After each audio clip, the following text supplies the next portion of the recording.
This episode of Literary Treks is brought to you by Audible.com, offering more than 180,000 titles for smartphone, tablet, and desktop. To get a free audiobook of your choice and to help Trek FM at the same time, visit audibletrial.com/trekfm. And also by Enterprise in Space, an international program of the nonprofit National Space Society. Find out how you can help science and education and become a virtual crew member aboard the NSS Enterprise Orbiter by visiting enterpriseinspace.org. And if you want to join the conversation and share your thoughts on this episode, join the Babel Conference, our listeners group on Facebook. Just type BABEL into the Facebook search field. We look forward to seeing you there. Hey everyone, I'm Rod Roddenberry, and you're listening to Trek FM.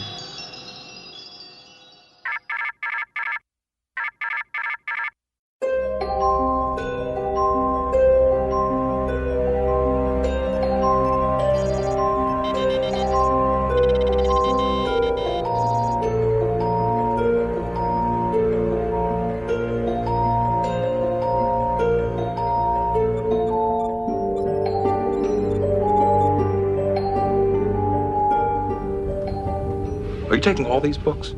I thought I'd take some light reading, in case I got bored. Well, here we go again. It's Literary Treks time. This is episode number 283. We are the official Star Trek books and comics podcast of the Trek FM network.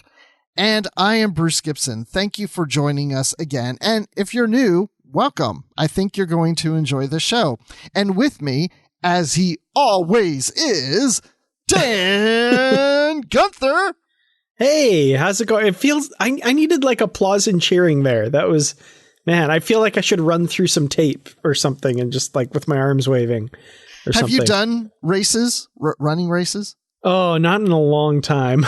Oh, okay. It's been a while.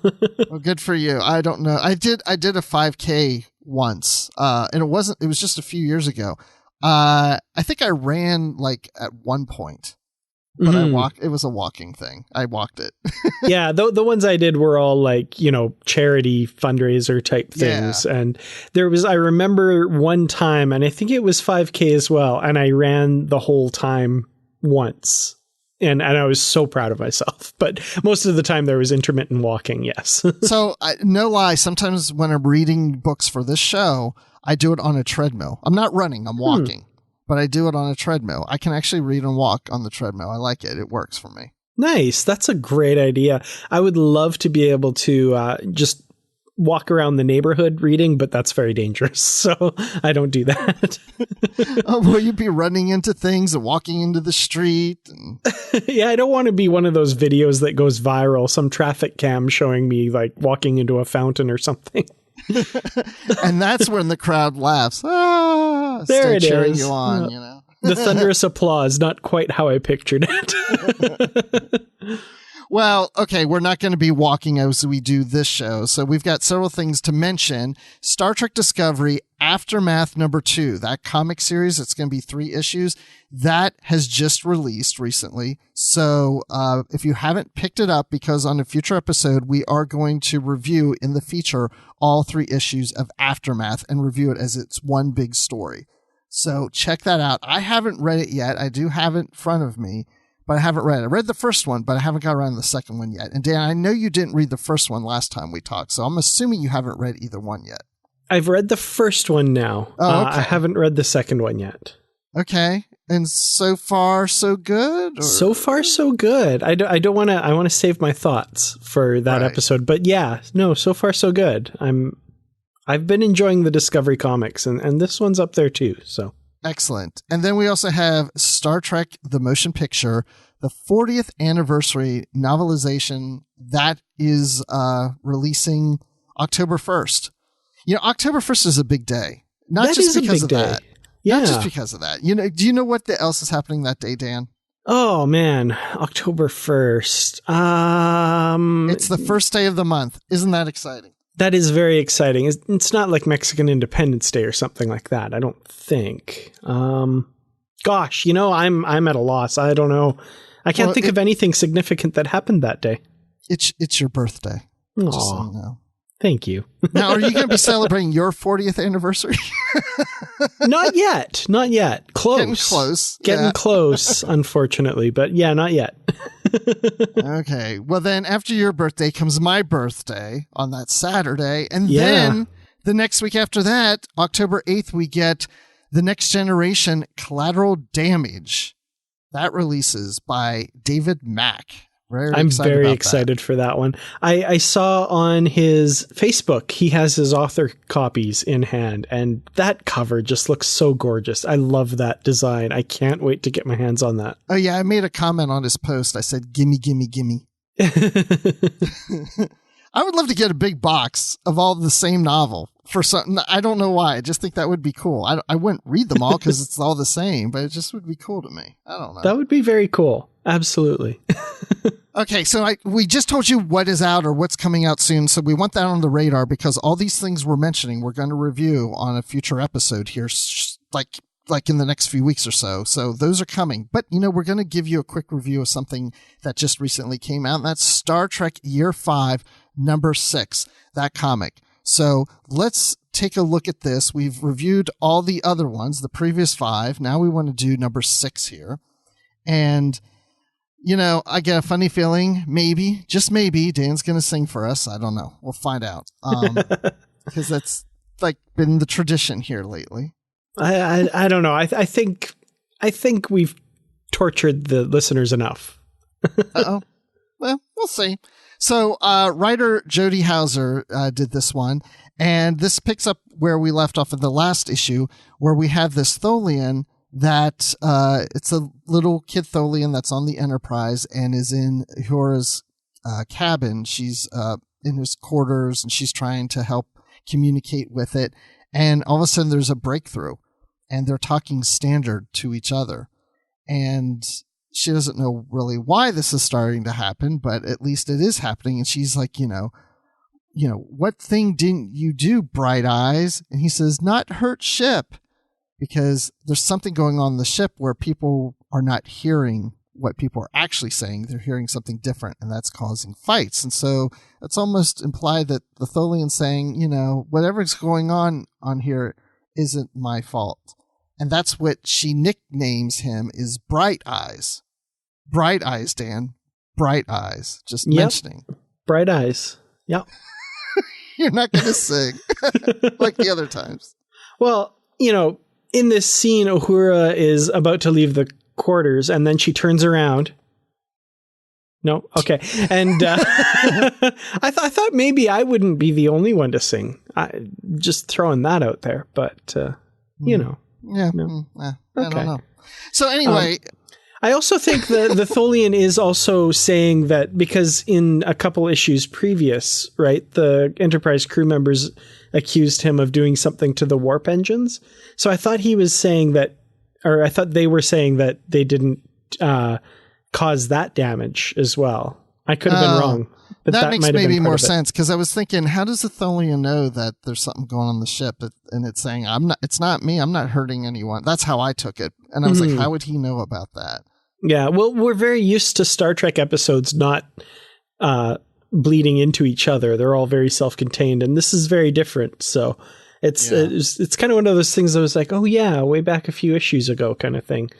I think this one would serve really well to be read as a graphic novel. And kind of putting all these stories together, because it's sometimes hard to remember what happens a few issues ago. No, I'm with you on that. I almost went back and read number 5 before I read this, but I didn't. But it would kind of help, because I was thinking, well, I don't need to read it because they'll probably remind us throughout, but they don't. They don't really refer to a past to catch the reader up, or somebody who just picks up this issue that never read the previous issues. Yeah, they just launch you right into it, which is an interesting choice for sure. So yeah, Uhura goes into a conference room with Kirk, Spock, and McCoy, and she's like, you know what? I think I figured out what's going on. And she gives Kirk a card with a cat on it, and it says, say that it's a dog. And you hear Kirk say, it's a cat, but I'm supposed to say a dog, okay? And then she asks Spock and McCoy to write down what they heard, and that's what they heard, is it's a cat, but I'm supposed to say dog. And Kirk's like, that's not what I said. I just said a dog. And Uhura's like, okay, well, let's play back the recording and hear what you said. And he said, a dog. So how did Spock and McCoy hear him say what he was thinking? That's what's happening. They're hearing people's thoughts. They're reading their minds in a sense. It's kind of an interesting, revelation of what was going on in the last issue because, all these miscommunications that were causing fights and that sort of thing. And then I love the little revelation where, McCoy, Kirk says, so something's wrong with everyone's ears? And McCoy says, something's certainly wrong with his ears, and indicates Spock. And then just a few panels later, McCoy's like, wait, did you hear the comment about my ears, Doctor? Indeed. I love these little, that was cute. I thought that was great. Yeah, that was probably the cutest part there, the funniest little part in there. Because it's not really a funny issue, but that one was. So then they say, okay, we're all going to start writing down what we're saying so we can communicate until we figure this out. And there's these artifacts that are on the Enterprise, and they start figuring out that, oh, these artifacts, there may be something to these that we brought them on the ship from a previous planet visit. Maybe that has something to do with it. And sure enough, it pretty much is what it is. But we kind of knew that too, because in a previous issue, it showed the artifact sending waves of something out. Yeah, it's kind of one of those things that I guess is fairly self-evident, but the characters do still have to kind of suss it out for themselves. And we also see the Klingons appear.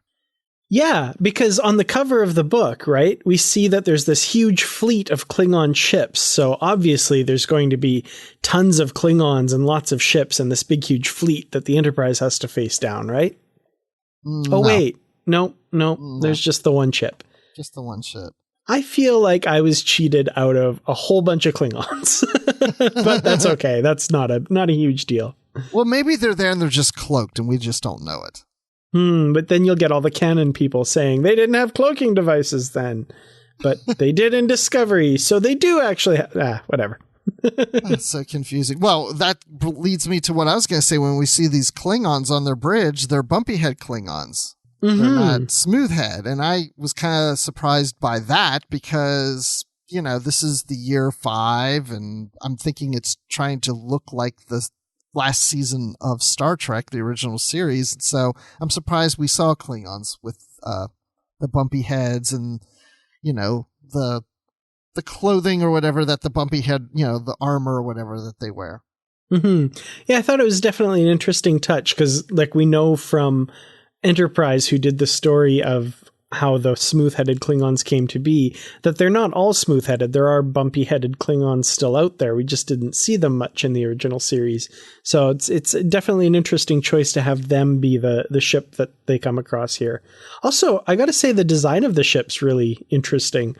Kind of almost like an Enterprise era type Klingon ship, but also with some maybe Discovery Klingon ship designs in it as well. I thought it was cool that they came up with an original design for it. No, I'm with you on that. I like it. You're right. It did kind of remind me something of a Discovery / kind of Enterprise. It does fit into that for sure.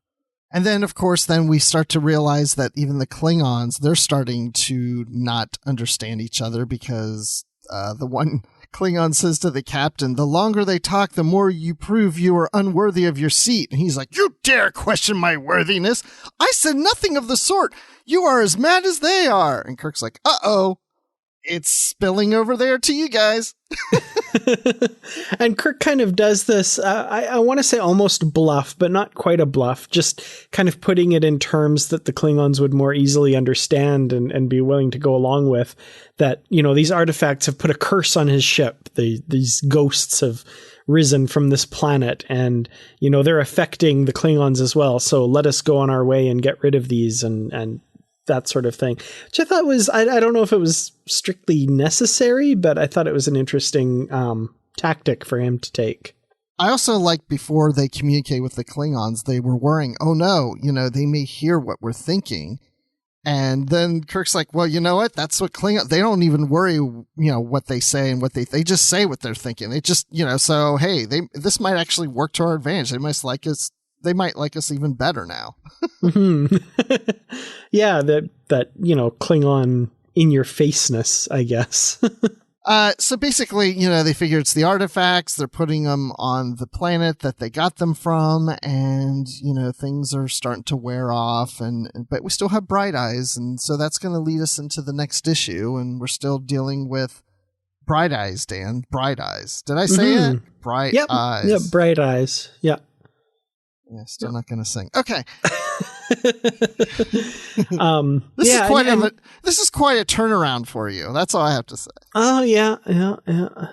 Every now and then it's good to just not sing so much. Yeah. So the end of the issue, we have Uhura, based on the experiences in this issue, is kind of working on the universal translator and figures she's kind of got the Tholian figured out. So that's pretty cool, and we'll definitely, I'm assuming, see more communication with this Tholian in the future. And the Enterprise zips off across a starscape, and I'm looking in this starscape, and I don't see a total eclipse of anything behind the Enterprise, but there's a lot of moons and stuff, so it's definitely possible. Total eclipse of the heart. There we go. Excellent. By the way, that universal translator kind of looks like a lightsaber. I've always thought so, because they had it in the Metamorphosis was the episode. I was like, Kirk's looking down the barrel of it. Is it just going to turn on? Anyway. Well, that wraps up that issue. Of course, we'll do issue number 7 when it comes out next month. But check it out. Number 6 is out for your reading pleasure. And now let's go to our listener feedback. So we posted the episode number 281 where we reviewed Before Dishonor by Peter David. That's in the Babel Conference, and we have some comments there that we would like to read. And our first comment is from Matt Rushing. My gosh, that guy used to be on this show. He says, I remember disliking this book a great deal when I read it and being so frustrated with all the Borg stories. I was just over the Borg until Destiny. And then I replied to him and I said, well, what about the cover? And he said, worst cover ever. and Brett French responded, Death in Winter's cover, though. Yeah. I mean, definitely mixed feelings on this novel. I actually just recently posted my review in Reddit, and the comments there are overwhelmingly negative about this novel. So, oh, really? Okay. Yeah, it's a different areas seem to have different. It's kind of interesting because there were a lot of positive comments about this book, but the next comment, unfortunately, by Jeremy Campbell, is also not a positive comment. He says, I kind of felt like the Borg went off the rails and I didn't really find it believable. Also wasn't a fan of the humor and it took me out of the book. So I think that's another vote against Before Dishonor here as well. Yeah, well, Patrick Carlin just says the Doomsday Machine is on Heroes and Icons right now. So he was watching that episode on TV. So if you caught that comment 4 days ago, you were able to catch it as well. That's right. Well, Bob Smith says, I just can't handle the nonstop flood of corny jokes in Peter David's books. No matter how dramatic a scene is supposed to be, he can't help but squeeze in a few eye rollers. How many people do you know have the same exact sense of humor as you? 1 or 2 come close in a lifetime, maybe? The problem with writers who use a lot of comedy in their stories is that all the characters have the same sense of humor, the authors. It's the equivalent of a Scottish writer giving all of his characters a thick burr, regardless of their nationality. Now I want to read a novel by Scotty. But, yeah, I definitely agree in terms of this book. That's how it felt. It felt like everybody just kind of had that snarky Peter David sarcastic sense of humor. So I get where you're coming from. I think some writers can handle it really well, and Peter David does it really well in other novels. This one just strikes me as an anomaly for some reason. Yeah, and Liam Smith says, as a massive Treklet fan, I have read this book once, and no intention of doing so again. I'm not sure whether it was a below good book or just suffers from being an average follow-up to one of the greatest Trek novels ever, Vendetta, of course. I do not know. Oh, side note from Bruce, we're reviewing Vendetta on this episode in the feature. What? Yes. Oh, oops. I meant to say that earlier. Yeah. That. Okay, Limosa says, I think the pad silliness, pad meaning Peter David, the pad silliness got to be too much for me as things went along. He says that the more Trek books he wrote, the further off the rails Peter started to get, and the same thing cannot be said about Peter's non-Trek novels, such as the Sir Apropos books, or better yet, his Nightlife trilogy. He says he cannot recommend them highly enough. I have never read those. I've had them on my list forever, and I've never gotten to them. I've read the Sir Apropos of Nothing books, and I really enjoyed them. It's been a long time. I can't remember a lot about them, but I do remember I really, really enjoyed them. So Matt Rushing chimes in again regarding probably my criticism of Before Dishonor when he says, I don't think there's any issue with giving something a low rating if you have good constructive reasons for why it does not work for you. I think doing that well is something we need more of in fandom, not hating on something, but just saying, hey, this does not work for me, and this is what I think doesn't work. Here. I absolutely agree. I like constructive criticism. I don't like when people just blanket hate something because it's brand new or something like that. I like when people have reasoned opinions for why they dislike something. And then once you've made those opinions, move on. Hear. And Brandon Harbeck says, I still love Before Dishonor. So we got to love. There we go. Oh, there we go. Yep. The inconsistencies with the other books in the TNG relaunch don't bother me too much. When they conflict, I go with the Before Dishonor version because I like that story more than the ones it connects to.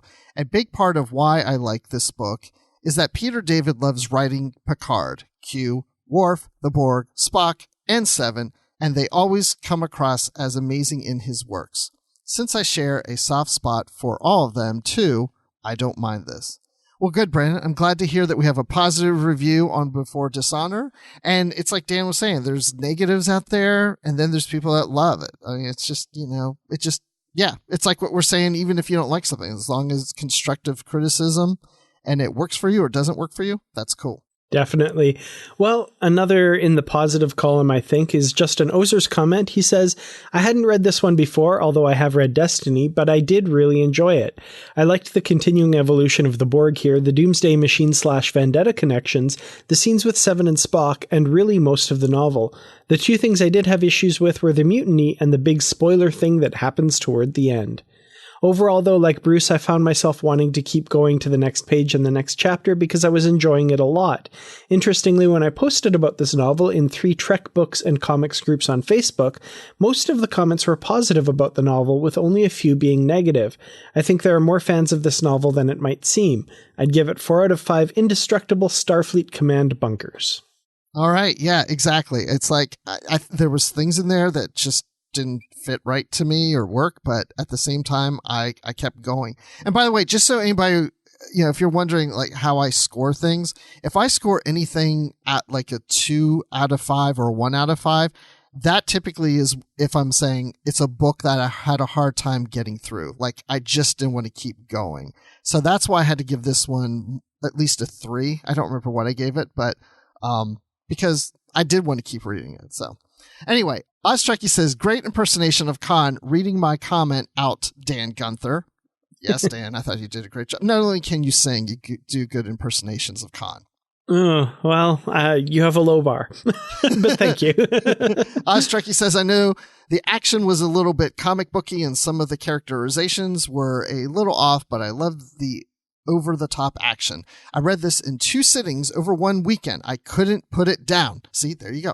So some of the things he says he liked is Lady Q versus Borg conversation, character of Grim Vargo, Picard and Spock scenes, Pluto planet debate solved, the Picard directive, do whatever he likes to stop the Borg.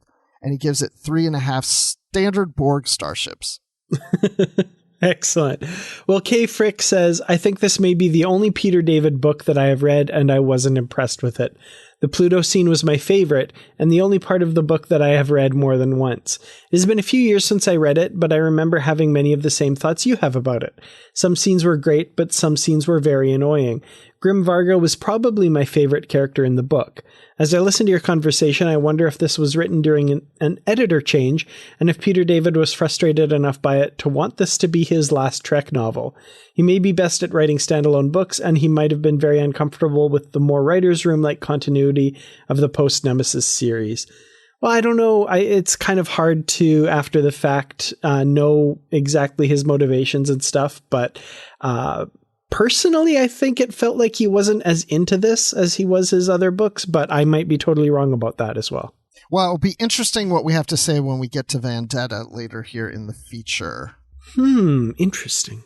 And our last comment on Facebook is from Andy Allridge. He says, "This has been the first year I've got into reading Star Trek novels." Ooh, yay, good for you.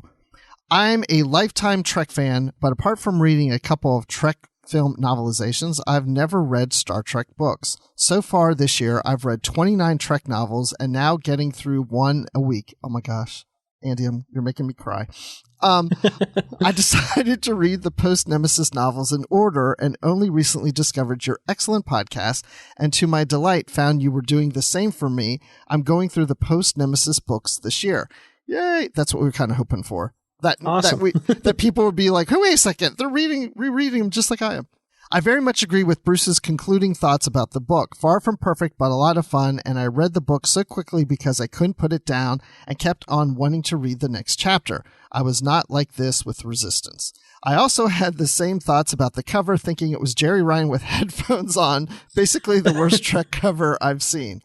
I'm really enjoying the post-Nemesis books and recently finished the Destiny trilogy. Before carrying on with TNG, I'm going to detour and read Singular Destiny and the Typhon Pack. Dan and Bruce, what would be your all-time favorite TNG novel? Oh gosh, wait, we'll answer that in a moment. And then Andy says, "I've just finished the Antares Maelstrom this week, so I'm looking forward to listening to your podcast with Greg Cox. His con novels have been some of my favorites out of the Trek books I've read this year. I love Gary Seven in the novels." Okay. That was great, Andy. I'm glad that you found the podcast and all that, and you're a big reader of Trek and all this stuff, and you liked the book like I did. And favorite TNG novel of all time? I'm going to tease you on this, Andy. Wait till the end of this episode, and I will reveal it. I'm not going to reveal it here in the beginning, Dan. I don't think you should either. Do you have a favorite TNG novel? I have one that immediately comes to mind when somebody asks that. Yes. Okay, we're going to save it towards the end. So you got to wait till the end of the show to find out. All right. Well, of course, they could just fast forward or whatever. Okay, but anyway, real quick. Also, the show posted on, I should say it was tweeted out, and DS9 Continuing pointed out that the Duchess woman or whatever, the one Doom, is actually is Q. And I don't think we discussed that. Oh, okay. I don't remember discussing that. I do remember that revelation, though. Right. Because the woman that she was supposed to be had never actually made it to that reception. She was still on her home planet because she was feeling sick or something like that. Yeah. And I don't think we did cover that. But when I read that comment, I was like, oh, yeah, I don't think we mentioned that. So, yeah, that's good. Thanks for that one. So that does it for this section of the show. So it's time to go to our feature. And that feature is on Vendetta. And this novel, we just talked about before Dishonor. Now let's talk about Vendetta. It's going to be interesting. I thought I was sick of the Borg before. Okay, it's what we've all been waiting for. We're into the feature here. We're going to talk about Vendetta by Peter David. And this novel was published in 1991, long before Dishonor.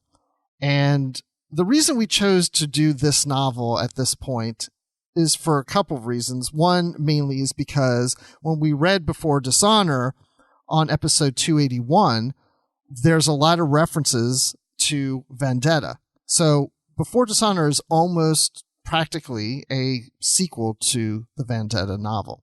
And the other reason is because I know I've been mentioning to Dan for a while, at some point I want to do Vendetta. So it was like, now is the perfect time to do that, because I would like to relate this book to our experience with the novel Before Dishonor. So Dan, real quick, you have read this novel previously to now, right? I have, yes. Okay. But still relatively recently. I read it for the first time in 2011. And I know that because it was like the second or third novel that I ever reviewed on my Trek Lit Reviews website. Ooh, wow. Okay.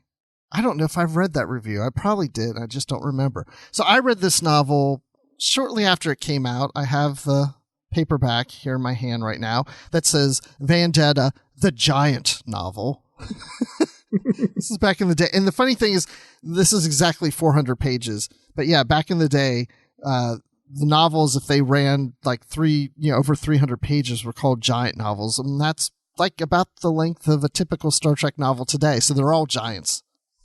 Mm-hmm. And any of you current authors out there writing Star Trek novels, you're all giants. Just so you know that now. They're the authors that Spock's referring to on the bus in Star Trek 4 when he goes, the giants. Absolutely. All right. So this book starts off with the overture where we have a cadet Picard with lots of full hair. I really got the impression that he had a full set of hair in this one. So he's in the academy. They made sure to really focus on that. I noticed. Yes. Well, he's in a class where the professor's like calling him out on some things, and he's speculating that the planet killer from the Doomsday Machine, it could not have come from another galaxy. And the professor's like, why would you say that? And he's like, well, because it eats planets for fuel. And between one galaxy and another galaxy, there's too much space with no planets. It wouldn't be able to make it through without starving to death. So it couldn't have come from another galaxy. And, but then what starts to happen is Picard starts to see this woman and no one else sees it. Do you see that woman over there? No, I didn't see anyone. What are you talking about? And then this mysterious woman just keeps appearing and disappearing, and she starts saying things to him that relate to the machine that was built to fright the soulless ones. And Picard doesn't know what she's talking about, and she's whispering in his ear, and she says a word. And this situation kind of haunts him for like the rest of his life, to the point that he's captain of the Enterprise D, just always in the back of his mind, kind of wondering about her and thinking about her and kind of searching for her. So, Dan, is that kind of weird for Picard? It's definitely, it's definitely not something that would be typical for Picard, I think. But it's interesting that it happens at this point in his life where he's young and impressionable. And we kind of learn, this was published in 1991. We learn a little bit more about Picard as a cadet later on, in that he's not exactly the most disciplined person and that sort of thing. He seems pretty disciplined in this novel, but they changed that a little bit, when we learn about him later. But it happens at such a, formative point in his life that I could see why it would stick with him, especially the experience that comes, later that night in his quarters kind of thing, where it's all very dramatic and a little bit more involved, let's say, than when he sees her in the hallways of Starfleet Academy. Yeah, it's very sensual. Like, it's very something going on there. Like, it's weird because I don't want to get into spoilers, but it's almost like she is like his long lost love. It's weird. Like, I'm not sure if it's really a romantic love feeling he has as we go through the novel for her and her for him. It's kind of a weird thing. Yeah, there's definitely some kind of deep connection, but yeah. Okay, yeah, I was just a little curious about that part and what you thought. So we'll get more into that as we go along. And right now we're trying to stay just kind of the early part of the book, so we're not giving out any spoilers in case you don't want to be spoiled. So now, and this isn't a spoiler, we're still in the early part, but there's a planet where there's this, they're green beings with antenna, and Dantar the Eighth. Dan, is this a relative of yours? Dantar? I was wondering, just looking at my family tree, there's not a lot of green antennaed people in my family line, but I just possibly. Thought the Dan part just kind of threw me. Maybe a third cousin or something. Dantar the Eighth is teaching his son, Dantar the Ninth, how to carve a Xenotor. Now, I don't know what a Xenotor is, but I just kind of pictured a turkey with antennae. Yeah, but apparently it's a little fresher because as he's carving it, they're talking about like blood spurting and stuff. Yes. It seems like an interesting Thanksgiving type holiday. Peter David paints a picture, let's say. Yes, yeah. Yeah, it's some kind of celebration, but then it is interrupted by an attack on this home planet, and it's on the planet of these people called the Penzati, and the Borg are attacking. And without going into too much detail here, the family is brutally killed, but Dantar the Eighth does survive, which now he's designated as Dantar the Last. And his survival was attributed to the destruction of a Borg cube that was approaching the planet, and that cube was destroyed by a Doomsday Machine.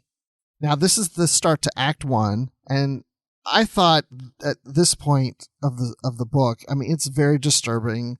It's horrific. It gives us this vivid depiction of what a planet would be like if it was attacked by the Borg, and I really thought that was done very well.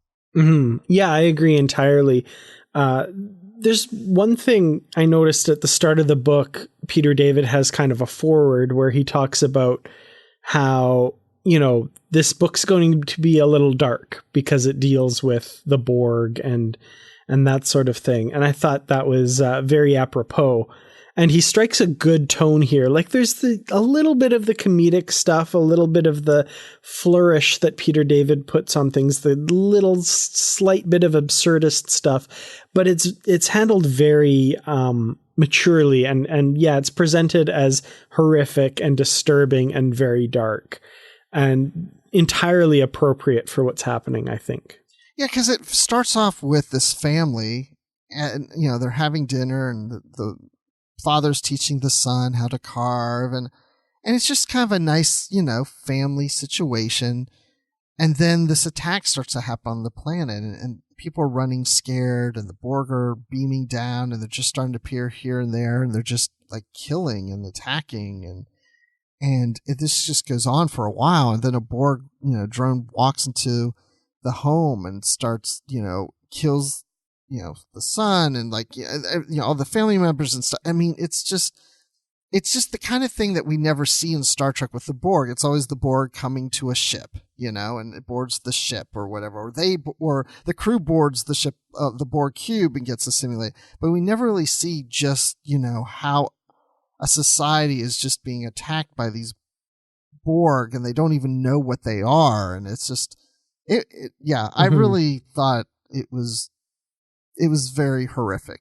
Yeah, the one thing that it reminded me of, and one scene that I thought was really well done in an episode was Voyager's Dark Frontier, where Seven of Nine is captured by the Borg, and she's with them as they go and assimilate a planet. And we don't see the surface of the planet like we do in this, but we see them bringing people up, and there's like a lineup of people waiting to be assimilated, basically, and they're screaming and being held there by drones. And like the Borg attacking civilians is a scary thought, and this book does a really good job of putting you in the middle of that and what it would feel like. Yeah, civilians, children, the whole yeah, exactly. thing. So, yeah, ugh. But anyway, great start. Anyway, so now we go to the holodeck, and at first we don't know it's a holodeck, but it probably doesn't take you too long to figure out that that's probably where we are. But we are with Geordi and Data, and they're playing Don Quixote, where Geordi is playing Don Quixote, attacking a windmill to fight injustice through chivalry. So this is symbolic of Geordi's attempts to bring back the consciousness of a captured Borg female. Now, they captured this female drone, and they were able to pull up some history on her and see that she was a human named Rhiannon Bonaventure. So what did you think of Geordi's storyline in this? Well, first of all, Geordi as Don Quixote trying to explain that story to Data, I really enjoyed that. And I've never read a lot of like, the original, Don Quixote stories. I only know it from like other parts of culture. I think the one thing I remember really clearly is Scott Bakula in Quantum Leap, when he's leapt into someone who's putting on the musical The Man from La Mancha, and he sings, I am my Don Quixote. There you go. You got me to sing. Yay! So every time I'm reading this, I'm just thinking of that, which is, other, tilting at windmills and that sort of thing. I just know kind of very surface level stuff about Don Quixote, but the idea of kind of an impossible dream pursuing this and having an imagination that the impossible can be accomplished even in the face of, huge things stacked against you to keep you from reaching your goal. I love that, like explaining that to Data and why Data just does not understand it. And then the physical comedy and all that stuff. That's all really great. I was laughing through this.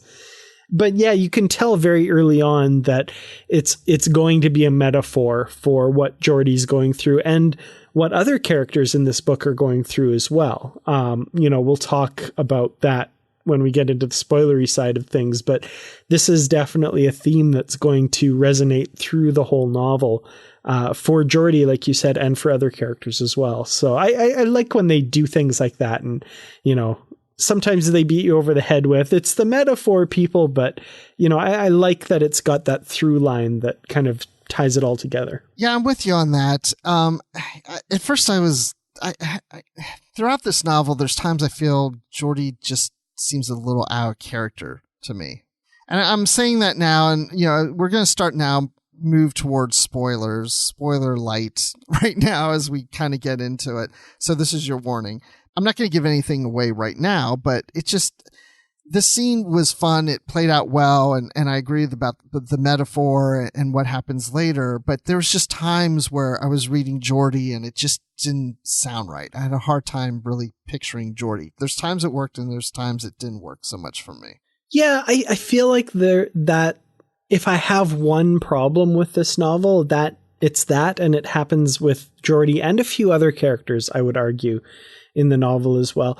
Even Data in this opening bit, he's pretty naive, but he's, usually with stuff like literature and stuff, he's able to kind of grasp it a little quicker than he seems to here. So there's just, little character things that seem to be a little bit out of place. And Geordi, there's some other things later that come up as well that I think we might be on the same page about. I'm curious what your thoughts are on that. But yeah, there's a few character issues with Geordi, definitely.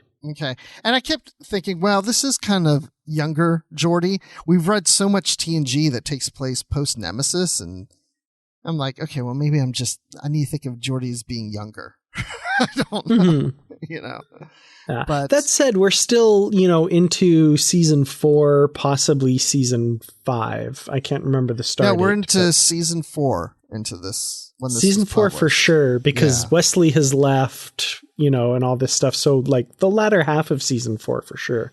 Okay, yeah, because that goes into the next thing I want to talk about. And let's talk about this female Borg. This novel was published in early 91, so that was during the 4th season of TNG.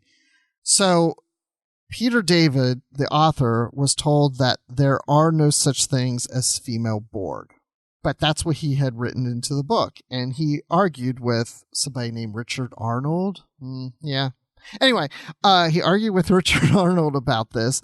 And I know this because I've heard Peter tell this story at conventions several times. But anyway, he insisted on keeping the Borg as a female drone because since we hadn't seen one at the time on The Next Generation, doesn't mean that they didn't exist, right? And so therefore, they put a disclaimer at the beginning of the book because, Richard Arnold saying, nah, there's no such thing. This doesn't work. This isn't it. And Peter's like, who says there can't be a female Borg? And so they put in the beginning of the book, the plot and background details of Vendetta are solely the author's interpretation of the universe of Star Trek and vary in some respects from the universe as created by Gene Roddenberry. Oh, man. Just so you know, Peter did not like that. I can't imagine why. No, I mean, so yeah, on the face of it, if I had read that and not known this backstory, I'd be like, oh, okay, yeah, that's the case with all the novels. We know they're non-canon, but okay. But knowing this backstory and then just the particular wording of that is just like, that's such a slap in the face, right? This is different from the universe as created by Gene Roddenberry. All bless his holy name. Like, it's just like, your Star Trek isn't Gene Roddenberry's Star Trek. It just strikes me as so mean. But joining us to talk about these comments is Richard Arnold. No, I'm just kidding. Well, and here's the thing. Peter dedicated his book to someone named Richard. Yes, he did. I just wonder, and I'm pretty sure it's to Richard Arnold, because it says, this one is for Richard, the biggest windmill I know. I mean, that's so perfect. And I made a comment comparing these two digs at each other, presumably. I'm not going to repeat it. I don't think I should repeat that, but it's just so perfect. Like, I love the way he put that because of course, of what happens in the novel. We have Don Quixote tilting at windmills, fighting an impossible fight against an immovable object. And, that's what Peter David says he's doing, I presume. But yes. Maybe I'm reading too much into it, but I don't think so. In defense of Richard Arnold, at the time, I mean, again, this is the early 90s. It was a different time in publishing. And so they very much held the authors to keep things very contained in what had been established on screen and not, put all the pieces back in its place, not to create different crew members that are central to the story, keep it to the main crew. They were very limited. They didn't have as much freedom as they do today. And so, Peter's using his creativity as like, oh, I'm going to go, beyond what we've seen on screen, because just because you haven't seen it doesn't mean it doesn't exist. So, it was just a different time. And, but that disclaimer, I swear I've seen at that time. After this novel, there was a few other novels that had that disclaimer. I'd have to go digging through my books, but I remember it. I just figured at that time it was something they just started doing, and then it went away. But anyway, we're talking about the female Borg that, female Borgs didn't exist, but in this book, a female Borg does exist, and this is the first time we've seen one in Star Trek at that time. So reading the book now and knowing that, well, we've had, a Borg queen, we've had, of course, 7 of 9, we've had female Borg in other places and novels and things like that.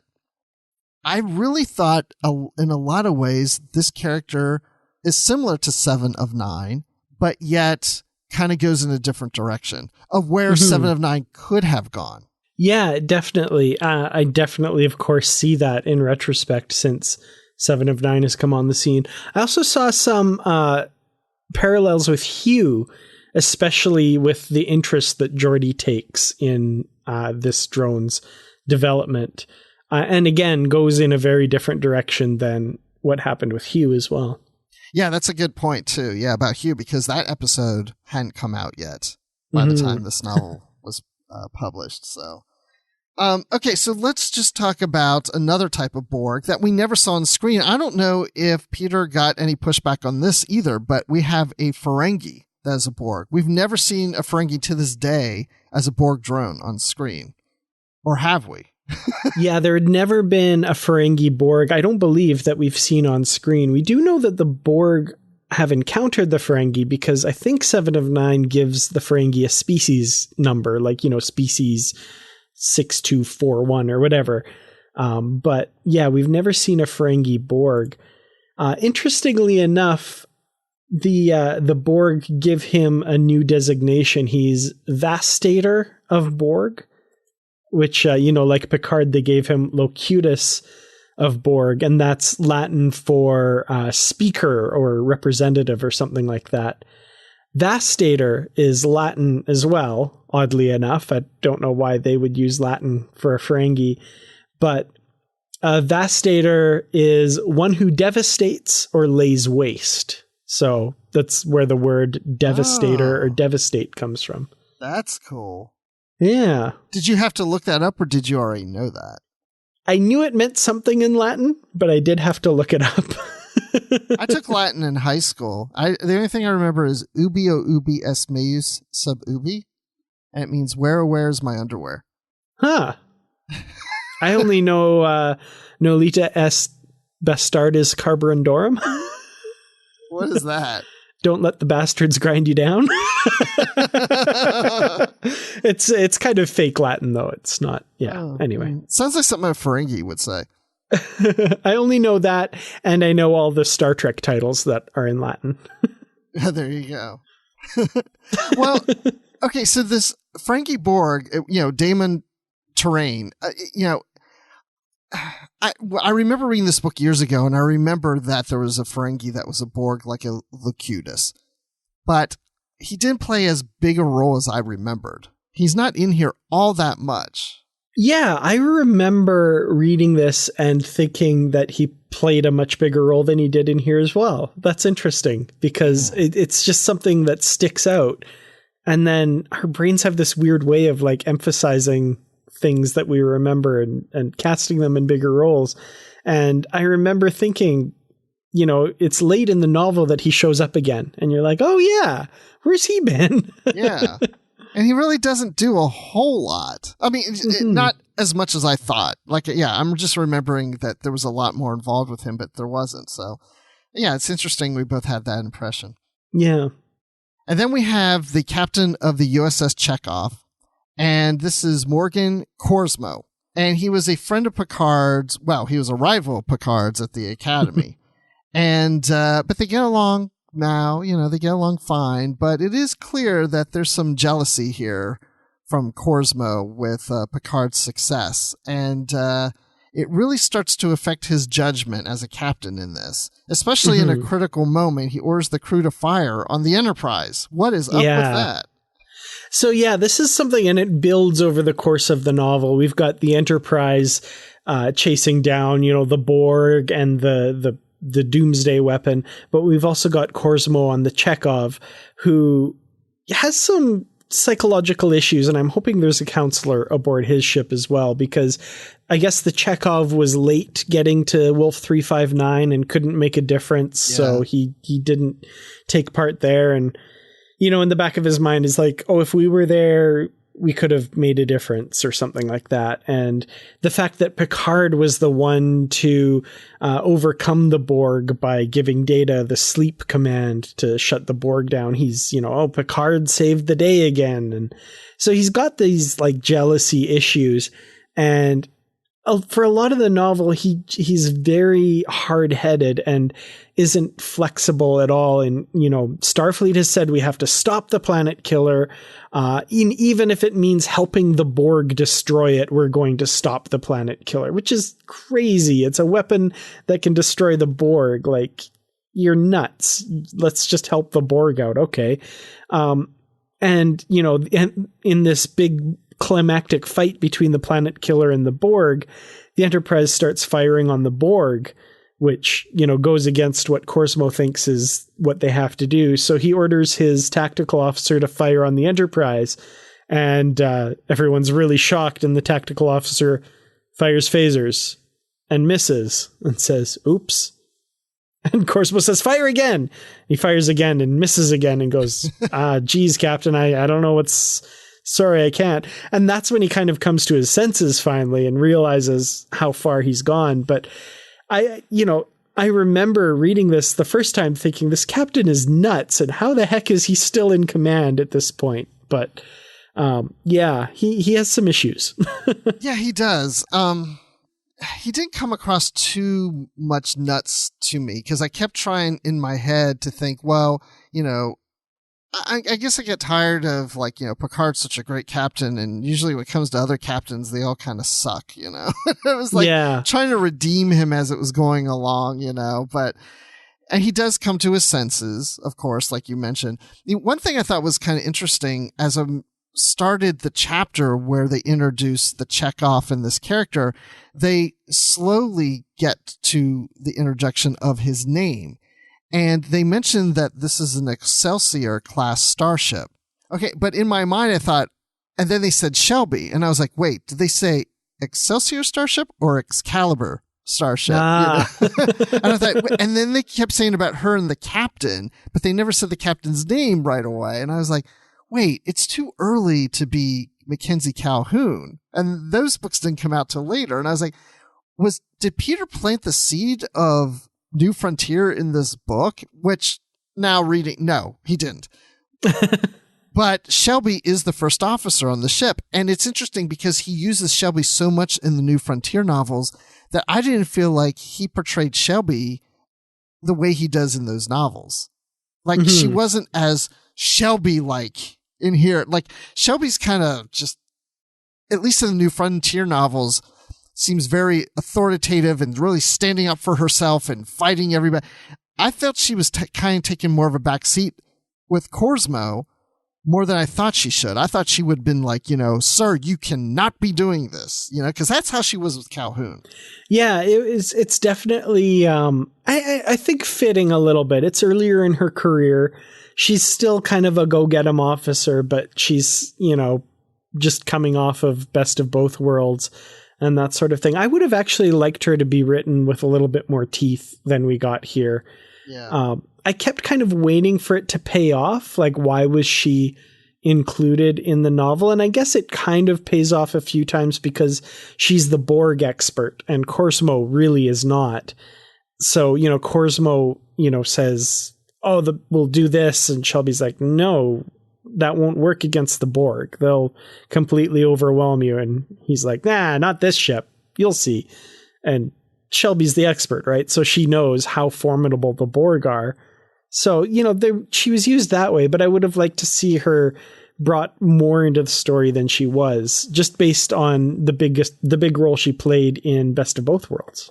Yeah, and I think her characterization is pretty consistent with what we saw in the Best of Both Worlds. That's true. Definitely, yeah. Yeah, but it's not until really later we get to New Frontier that she has the more teeth. And that's what I was kind of expecting in this one. So that was kind of cool. And also, just to mention real quick, there's another play in the novel of another ship, the USS Repulse.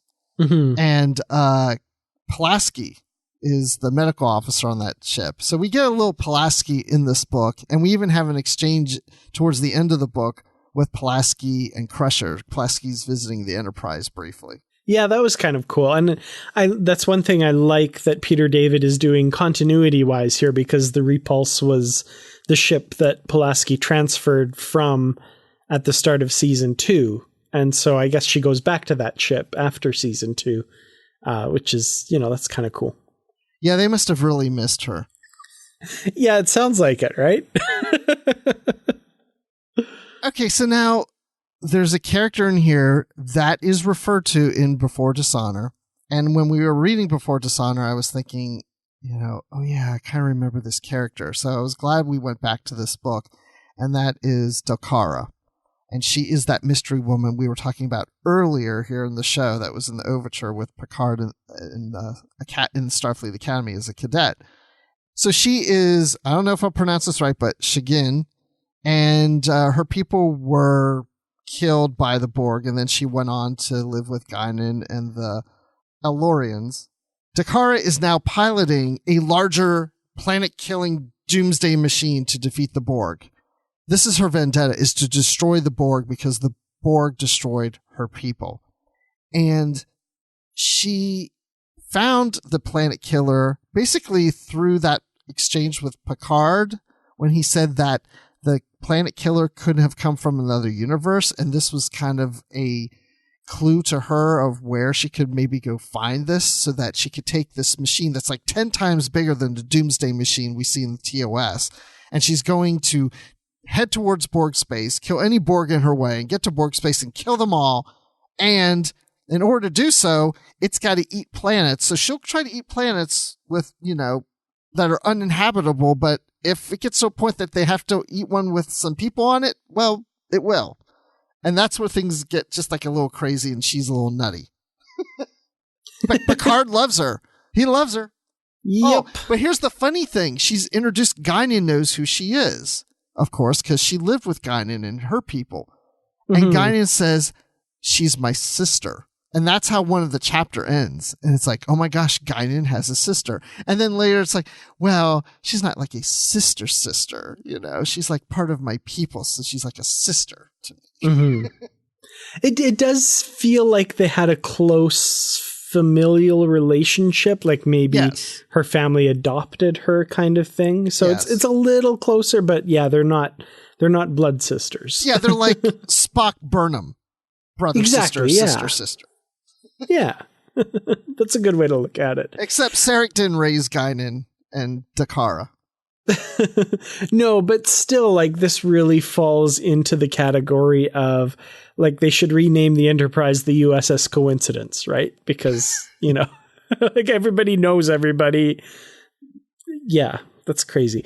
But this was a really interesting character. She's driven by vengeance, and also there's, the idea that she's been influenced by the machine that she's connected to as well. And we saw that a little bit in Before Dishonor, and Geordi was worried that 7 of 9 would get lost inside this machine. And that's kind of what's happened to Delcara. There's all these disembodied voices of this long dead civilization that have also been destroyed by the Borg. And they're screaming out for vengeance and blood. And she's really unable to separate herself from their vendetta. And in fact, it's her connection with Picard that these disembodied spirits, I guess, are kind of worried about, that they will pull her off of this mission. But they keep at her and influence her to keep going on this vendetta. Yeah, and there's that thing where Picard is really just obsessed with her. I don't know. It was really weird. It's like, he had to go aboard the Doomsday Machine, and he's trying to get her to come back with him. And he kept making comments like, as if, she's so important to him, or because, it's like, again, it's almost like she's been haunting him for a long period of time. Like, who's that woman? Who is that woman? And oh my gosh, here she is. And then Guinan, she can, feel things and know what's going on with Dakara, and they're trying to convince her that this is not a logical thing to do, that what she's trying to do is not going to work, and she's going to kill others by, allowing this machine to eat planets. But to me, as it went along, Dakara got more and more insane. I mean, she may have been insane the whole time, but she just continued to get more outraged and insane as we went along. And I liked also on the ship, we got to see, the hologram of her, just like we saw in Before Dishonor with 7 of 9. Yeah, and this hologram of her continually deteriorates the more that this goes on. And I think that's the influence of these voices on her, driving her and I don't know, taking vitality from her. I'm not sure. I think he was trying to kind of make that connection that they were sapping her life, for the machine kind of thing or something like that. But it's a little bit unclear. Okay, so let's talk about what the theme of this book is really about. And it's about striving to achieve something against reality. Now, Picard is striving to have Dakara come back with him to the Enterprise, but the reality is that she is wired to fulfill her destiny to rid of the Borg. And Dakara tried to push the Doomsday Machine to Borg space too quickly, which was unrealistic, thus pushing her and the machine between warp space and subspace. And Geordi strived to bring Rhiannon Bonaventure back from the Borg, but she was realistically already dead and could not return. So everybody's like trying to achieve something that they can't necessarily achieve because it's really too unrealistic. Yeah, everyone's tilting against windmills here, which of course brings us back to that metaphor with Don Quixote. And it really is pushing against reality and trying to achieve the impossible. And this is really borne out with Delcara and the Doomsday Machine.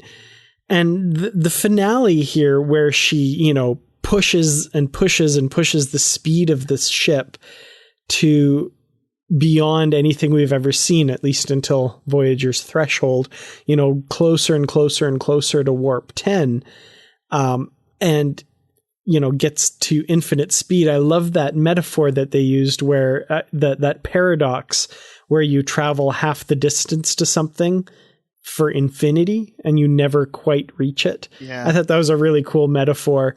And I read this novel both in 2011 and just recently as an ebook. And when I got to those chapters, I thought something was wrong with the formatting of the book, because they do this really cool thing where it starts out, "Sweet Picard was gone," and blah, blah, blah. "Just a few more minutes" is how it ends. And then you flip the page to the next chapter. "Sweet Picard was gone, but it wouldn't matter. Blah, blah, blah, blah, blah. Just a few more minutes." You flip it and it's just, she's stuck in that loop for infinity now, which was like really haunting and a really cool way to end her story. Just the fact that she's out there somewhere trapped at this like infinite speed, never able to quite reach her destination is wow. I loved that ending.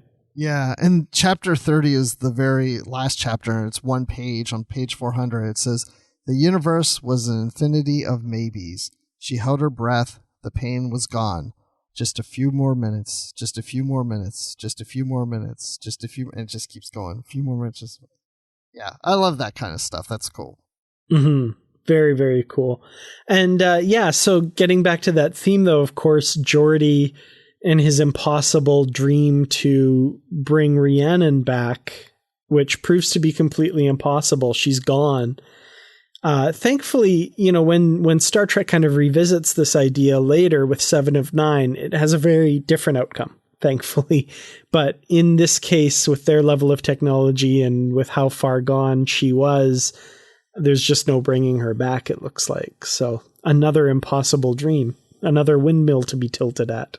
Exactly. And, this is again where I was struggling with Geordi, because I felt his obsession was a little too much of trying to get this drone. Because everybody believed, oh, she's a drone, she's dead, she's gone, Troy's not sensing anything in her. But Geordi just kept believing. And even the crew was like, why is Geordi so obsessed with this? And it's like, it was pointed out, well, he's an engineer. He likes to think, he likes to fix things. And I mean, I started buying that, but it's still, and they were talking about, his blindness and things that he has to overcome, and machinery is always used, and then and he wants to help her get out. And it just, I don't know. It's just, I just really couldn't 100% put my finger on why he really felt it so necessary, as his goal is to try to save her.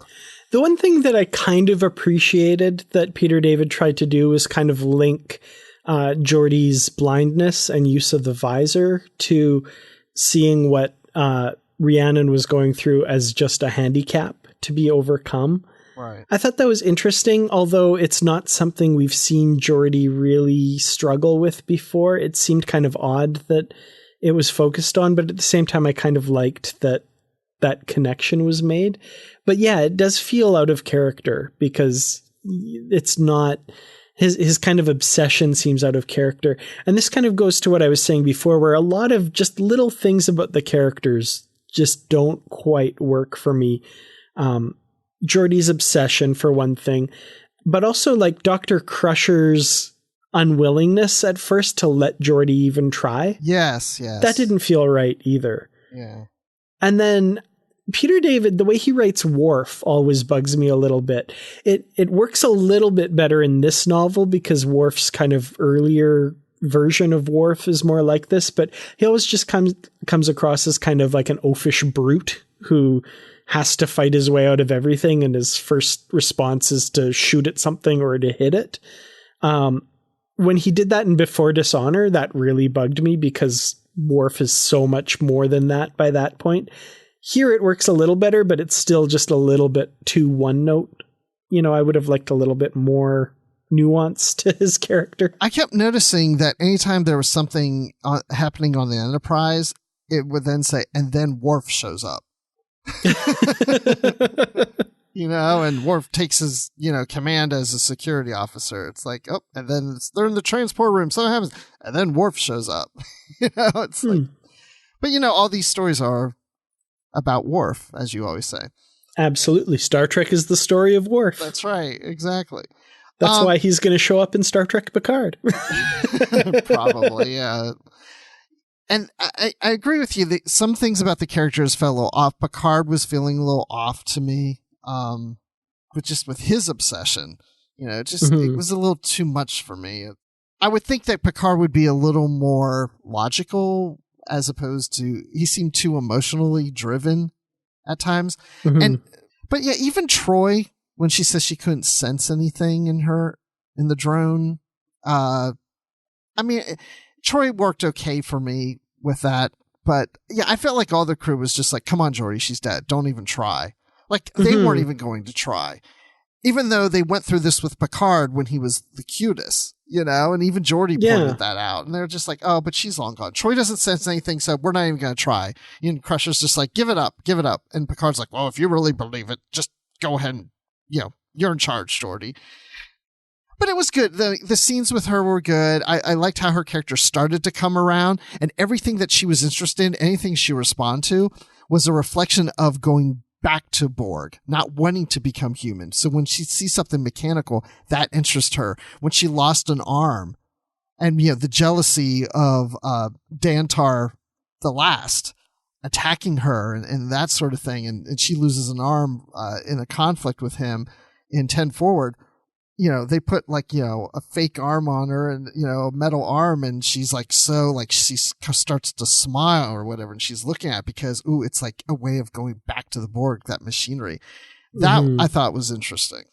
It was interesting and creepy and tragic. Yes. It was brutal. Yeah. Yeah, exactly. Creepy and tragic, because it's creepy that she's just responding to machinery, that she wants to become a part of that. Even his visor, she was finding very much an interesting object on Geordi's face as something that really was something she kept wanting to touch and hold. But then at the same time, it's tragic because she is gone. She's not responding to being human again. Even on a holodeck of seeing her old self, didn't do anything for her. Yeah, that was a brutal scene too, with her past self sort of. I feel like it was a little bit too, she was a little too human, the hologram, but it was still when she was like, this is what I become? How could you let this happen? Blah, blah, blah. Yeah. It was like, oh, that's brutal. And then the hologram kisses Geordi. Yeah, because I think Geordi just has that setting permanently switched on in the holodeck or something. He's like, oh, whoops, forgot to turn that off. Right. Oh, Leah Brahms. Oh, Geordi. Jeez. That guy in holodecks, I tell you.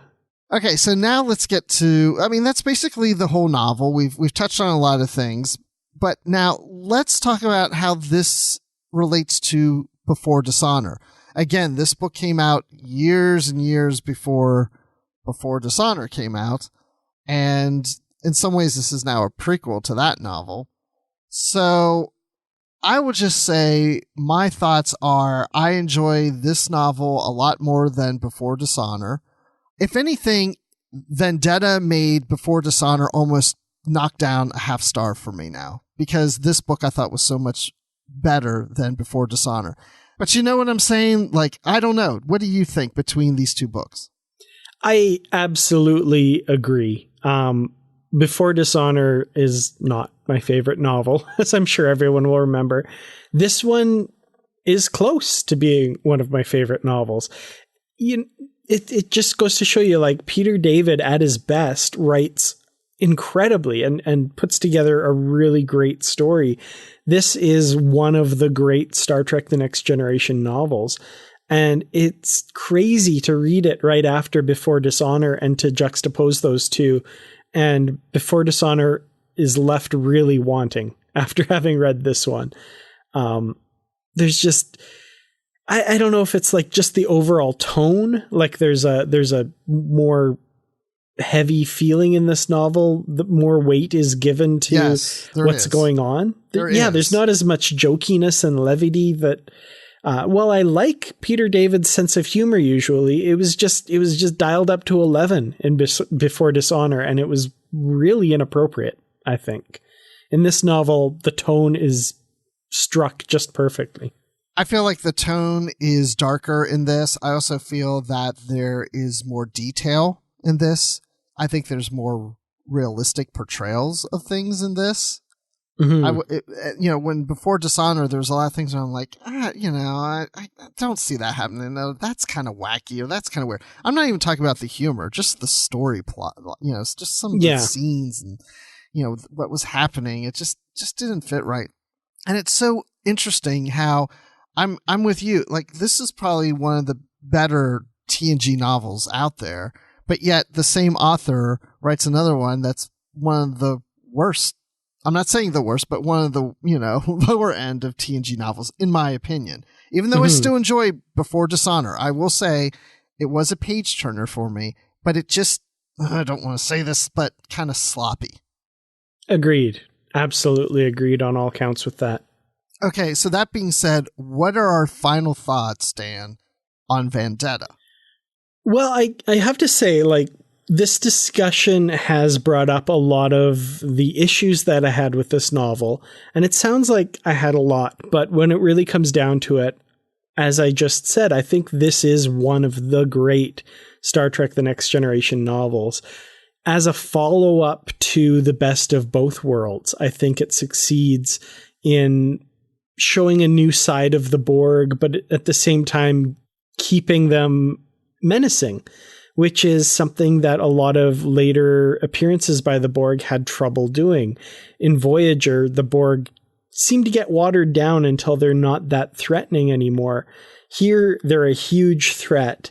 And then you couple that with the Doomsday Machine times 10 that's being controlled by Delcara, and that plot element. I just think this, I don't like using this word because a lot of people use it unironically, but in this case, it's epic. This novel is an epic story of, heroes and villains and big, huge battles and, big things happening, and some, interesting revelations about the characters. And the characters I'm thinking of are Delcara and Rhiannon Bonaventure and what has happened to them.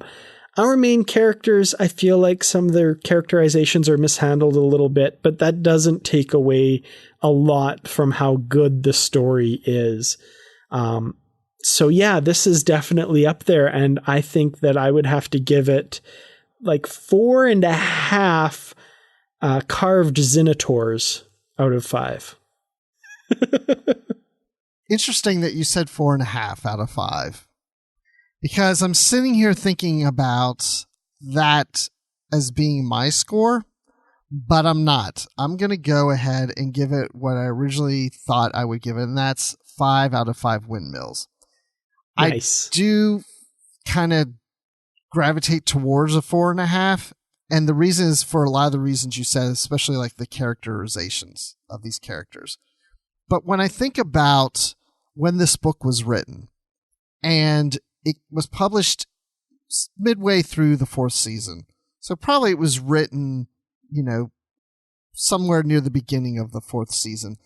I remember at that time, I always felt that the characters on The Next Generation weren't as fun and as open as the characters in the original series. And I really wanted to see them open up a little more and have a little more fun interaction with each other and get a little more personal at that time. We got that as the series continued to go on, and now we know these characters intimately.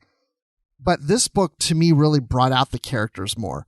And that's why I always appreciated with Peter David's novels of The Next Generation at that time, is it really brought those characters to feel more like family and a little more fun and a little more open with each other. And I really enjoyed that. So the fact that when I read this novel back then, it was my favorite TNG novel for the longest time. And I didn't know if it would stand up today for me. And I don't think it's as good as it was when I read it the first time, but it's still damn good. So my heart goes with the 5, and so I'm just going to stick with the 5 out of 5 Windmills. Nice. I like that. That's awesome. Well, it seems like Peter David felt like he was tilting at Windmills when he wrote this novel, but for as much struggling against the impossible that he did, I think it resulted in, I'm going to say it, a darn good book. That's right. I used the darn word. Oh, darn, Dan. Or Dan Tar. That's your new name on the show, is Dan Tar. So earlier in the show, if anyone was listening to the listener feedback when we were reading Facebook posts, Andy Aldridge asked the question of what is our favorite TNG novel? And I thought we would say that for the end of the show. And we're at this point now, Dan. So I'm going to ask you, what is your favorite TNG novel? Interesting that you ask me. It is, in fact, a Peter David novel. It's not this novel. It's definitely not Before Dishonor. But it is Q Squared by Peter David. Oh, wow. I knew it's got to be a Q book. Yeah. And I'm not even, I even get a little annoyed with how often Q is used in the novels, Before Dishonor being one of them. But Q Squared is just such a good book. I've read that I don't know how many times since I was a kid, and I'm probably about due. I should read it again. It's really good. Yeah, I had that one on audio tape, just so you know, the audio book on tape. I also had Q-in-Law on audio tape. Still haven't read that one. I think we should revisit those sometime soon. And I don't remember that much about Q-in-Law. I just remember thinking, oh my gosh, if you're going to put Lwaxana Troy and Q together, Peter David's the best author to do that. I haven't even read it, and I can't argue with that. So, my favorite TNG novel is also by Peter David, and it's called Vendetta.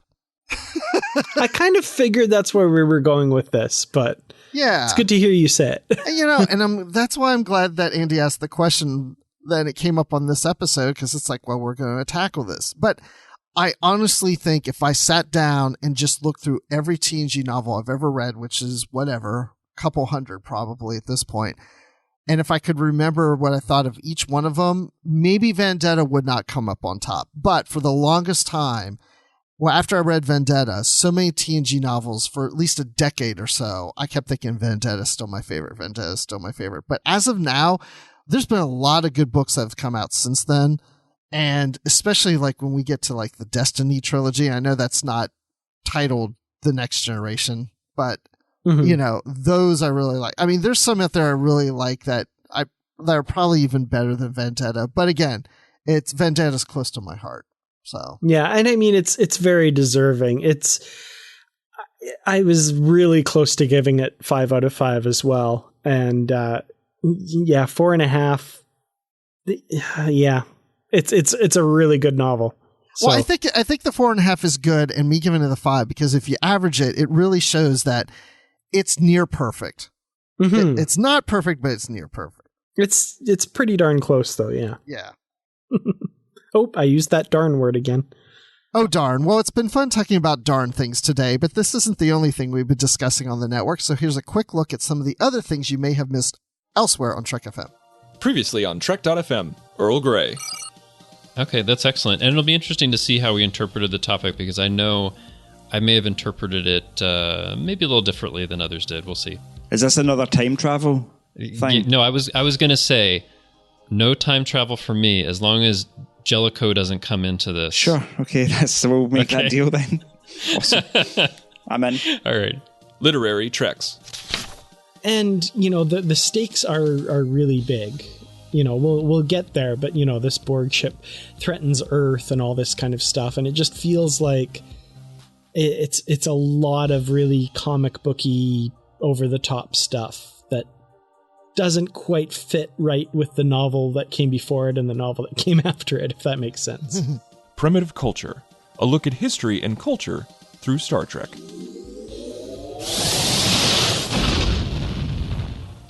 And Next Gen arriving was this sort of, wow, this looks incredible. I know when we look at sort of first season Next Gen now, what we're going is, wow, this is really slow and stagey. But in fact, it was incredible. It was absolutely game-changing.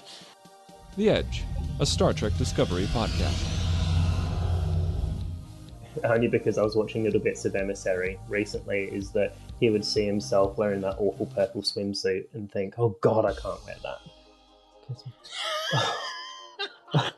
Oh my gosh. Every time I see it, I'm like, whoa, I'm really glad I'm not wearing 24th century clothing. If you wanted me to murder an entire society, fine. But I'm not wearing that bathing suit. Too revealing. That's where I draw the line. That's funny. And that's what else is happening on Trek.fm.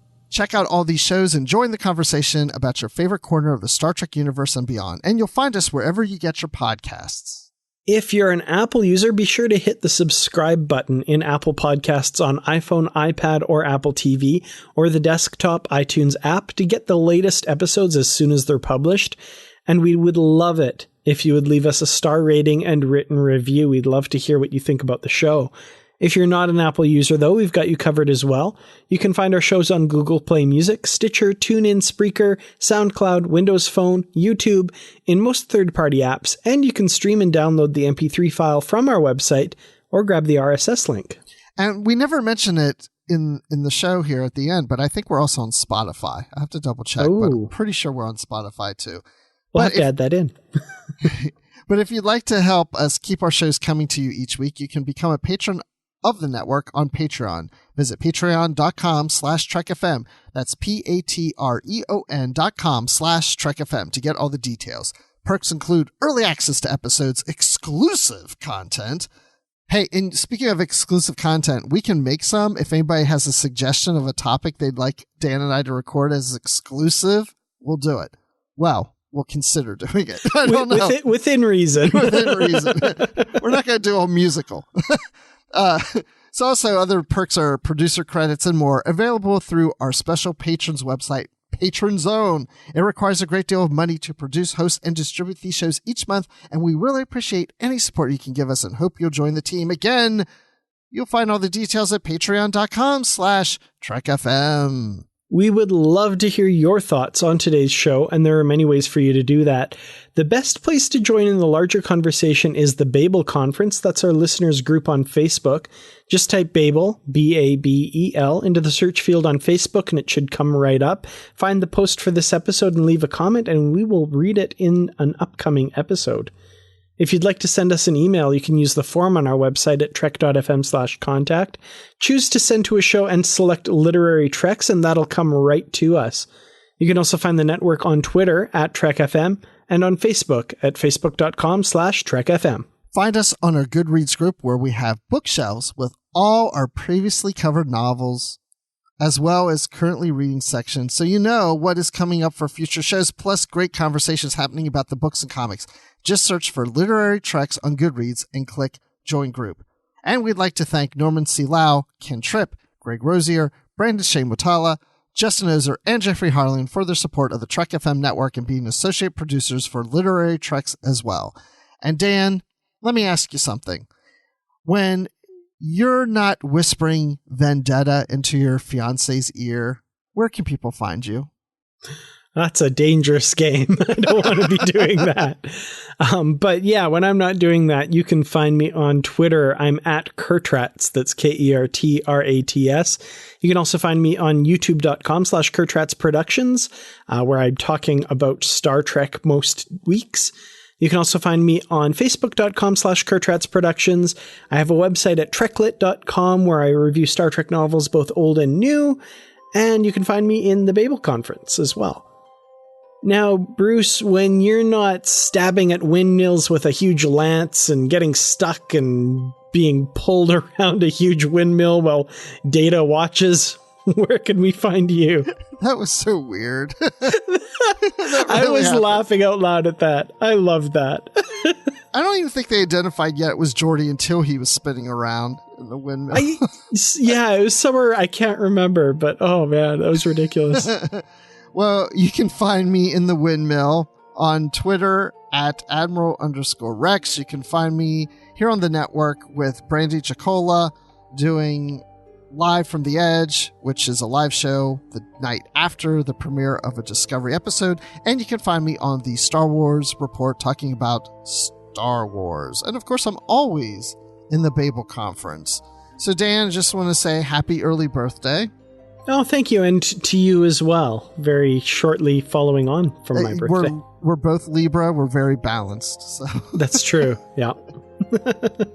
So thanks everyone for listening. And until next time, live long and read on. Call that light reading to reach a zone number 1.